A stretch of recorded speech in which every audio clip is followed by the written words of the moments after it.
Hello students, how are you? Good. Okay, let us start about our next topic. Our topic is determination of market under perfect competition. अब हमारा क्या चल रहा है? Market चल रहा है. मार्केट में इक्विलिब्रियम करना है आपने. कौन सी कंडीशन है? परफेक्ट कंपटीशन आपका मार्केट है. अब देखो इक्विलिब्रियम कैसे होता है. फर्स्ट होता है डिमांड और सप्लाई जब एक दूसरे के इक्वल हो जाते हैं तो उसे हम क्या बोलते हैं? इक्विलिब्रियम. अब एग्जांपल लेते हैं. आप एप्पल परचेज करने गए, ठीक है. अब एप्पल के प्राइस ज्यादा थे तो क्या करोगे? डिमांड उसकी कम करोगे, ठीक है. अगर एप्पल बेचने वाला ज्यादा प्राइस लगा रहा है, कितने लगा रहा है आपको? 100 रुपीज लगा रहा है. आपने लेने थे 4 kg एप्पल, लेकिन प्राइस ज्यादा है, तब आप क्या करोगे? उसकी डिमांड कम करोगे, ठीक है. ऐसे ही होता है ना नॉर्मल लाइफ में. अगर चीज ज्यादा महंगी होती है, कॉस्टली होती है, तो आप उसकी डिमांड कम करते हो, ठीक है. आप डिमांड देख लिया आपने, डिमांड कैसे होती है. अब हम देखेंगे सप्लाई. अब सप्लाई में क्या होता है कि अगर प्राइस ज्यादा हो जाए तो सप्लाई करने वाले को ज्यादा प्रॉफिट हो जाता है. देखो अगर चीज महंगी बिक रही है, पहले एप्पल थे 50 रुपीज केजी, अब वो बेच रहा है 100 रुपीज केजी. इसका मतलब क्या कर रहा है? वो प्रॉफिट ज्यादा ले रहा है. तो क्या होता है? सप्लाई करने वाला ज्यादा सप्लाई करता है जब प्राइस ज्यादा होते हैं तो. अब इक्विलिब्रियम कैसे होता है? डिमांड और सप्लाई एक दूसरे के बराबर होते हैं तभी इक्विलिब्रियम होता है. आप कर जाते हो ना शॉप पे तो क्या करते हो? अगर 100 रुपीज केजी एप्पल होते हैं तो क्या बोलते हो? भैया थोड़ा कम कर लो, ठीक है. इसका मतलब क्या हुआ? आप 100 रुपीज पे नहीं करना चाहते. क्या करना चाहते हो? 50 रुपीज पे करना चाहते हो, ठीक है. इसका मतलब सबसे पहले इक्विलिब्रियम के लिए क्या कंडीशन होगी कि डिमांड और सप्लाई और प्राइसेस एक दूसरे के इक्वल होंगे तभी परफेक्ट कंपटीशन में इक्विलिब्रियम होगा, ठीक है. इसके लिए हम टेबल बनाएंगे. उसमें क्या देखते हैं? प्राइस, डिमांड और सप्लाई.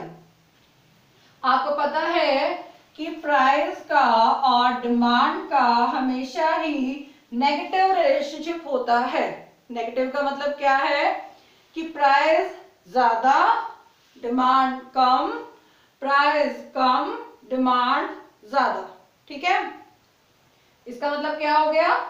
जब प्राइस इंक्रीज होते जाएंगे और डिमांड क्या होगी आपकी? डिक्रीज होती जाएगी. देखो आपने मार्केट गए शूज लेने के लिए तो क्या हुआ? शूज के प्राइसेस ज्यादा हैं तो आप क्या करते हो? उसकी डिमांड कम करते हो. ऐसे ही करते हो ना. और कई बार क्या होता है? मार्केट में सेल लगी हुई होती है तो इसका मतलब क्या है? प्राइसेस कम है तो क्या किया आपने? डिमांड ज्यादा की, ठीक है. इसका मतलब इन दोनों में क्या होता है? हमेशा नेगेटिव रिलेशनशिप. प्राइस ज्यादा, डिमांड कम, प्राइस कम होते जाएंगे, डिमांड बढ़ती जाएगी, प्राइसेस और कम होते जाएंगे, डिमांड आपकी और ज्यादा इंक्रीज होती जाएगी. क्लियर. अब हम देखते हैं कि सप्लाई के साथ प्राइसेस का क्या रिलेशनशिप होता है. प्राइसेस जब कम होते हैं तो सप्लायर सप्लाई कम करता है. क्यों करता है? क्योंकि उसको प्रॉफिट कम हो रहा होता है, ठीक है. प्राइस जब कम, सप्लाई कम, प्राइसेस ज्यादा, सप्लाई ज्यादा, प्राइसेस ज्यादा होते जाएंगे, सप्लाई ज्यादा होती जाएगी. इसका मतलब प्राइसेस और सप्लाई में हमेशा ही पॉजिटिव रिलेशनशिप होता है, ठीक है. प्राइसेस 50, सप्लाई 50, क्योंकि सप्लायर को ज्यादा फायदा होना शुरू हो जाता है जब प्राइसेस ज्यादा होते हैं तो, ठीक है. ये नेगेटिव रिलेशनशिप. और ये आपका पॉजिटिव रिलेशनशिप। ठीक है, टेबल समझ में आ गई। अब इक्विलिब्रियम कहाँ होगा? अब देखो जब प्राइसेस 50 थे तो हम डिमांड कर रहे थे 10 की, सप्लायर सप्लाई कर रहा था 50 की, डिमांड 10 सप्लाई 50, क्या ये बराबर है एक दूसरे के? नो, तो यहां पर इक्विलिब्रियम नहीं होगा। अब यहां पर आते हैं, आपको एक स्टेज दिख रही है जहां पर प्राइस, डिमांड और सप्लाई एक दूसरे के इक्वल हैं। हम भी 30 चीजों की डिमांड कर रहे हैं, सप्लाई करने वाला भी 30 चीजों की सप्लाई कर रहा है, तो क्या हुआ यहाँ पर? इसे हम क्या कहते हैं? Equilibrium point. मार्केट का क्या हो गया? इक्विलिब्रियम हो गया। ठीक है, तो यहाँ पर क्या होगा? हम सेटिस्फाइड होंगे। ये सारी पॉइंटों पर हम सेटिस्फाइड नहीं होंगे। एक पॉइंट ऐसा होगा जहां पर आप क्या होगे? सेटिस्फाइड होगे, और उसे हम क्या कहेंगे? इक्विलिब्रियम पॉइंट, मार्केट का इक्विलिब्रियम पॉइंट। क्लियर? अब हम बनाएंगे इसका डायग्राम। पॉजिटिव शेप का होगा आपका सप्लाई कर्व। ठीक है, अब ये देखो, इसकी शेप मैंने क्या बताया? पॉजिटिव, और डिमांड की क्या बताई? नेगेटिव। इसका मतलब जो लाइन पॉजिटिव है उसे हम क्या कहेंगे? Supply curve. क्लियर? जो आपकी नेगेटिव शेप की है, नेगेटिव मतलब ऊपर से जो लाइन नीचे आ रही है वो क्या है? नेगेटिव शेप की, और उसे हम क्या कहेंगे? Demand curve.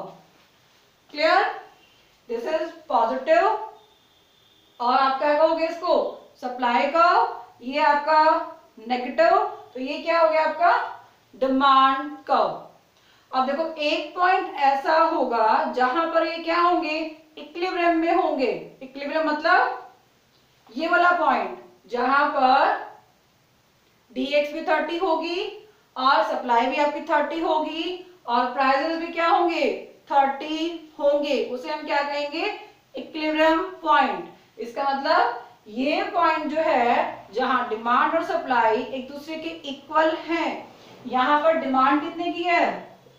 30 गुड्स की। सप्लाई कितने की है? 30 गुड्स की। और ये आपका प्राइसेस, यहां पर आपका क्या लोगे? प्राइस, और यहां क्या लोगे? क्वांटिटी। यहां पर क्वांटिटी कितने की होगी? 30 की सेल होगी, और प्राइसेस क्या होंगे? 30 रुपीज होंगे। ये क्या निकल जाएगा आपका?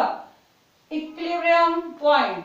इसका मतलब जहां पर डिमांड और सप्लाई एक दूसरे के इक्वल होते हैं या एक दूसरे को कट करते हैं, इकोनॉमिक्स में उस पॉइंट को हम क्या कहते हैं?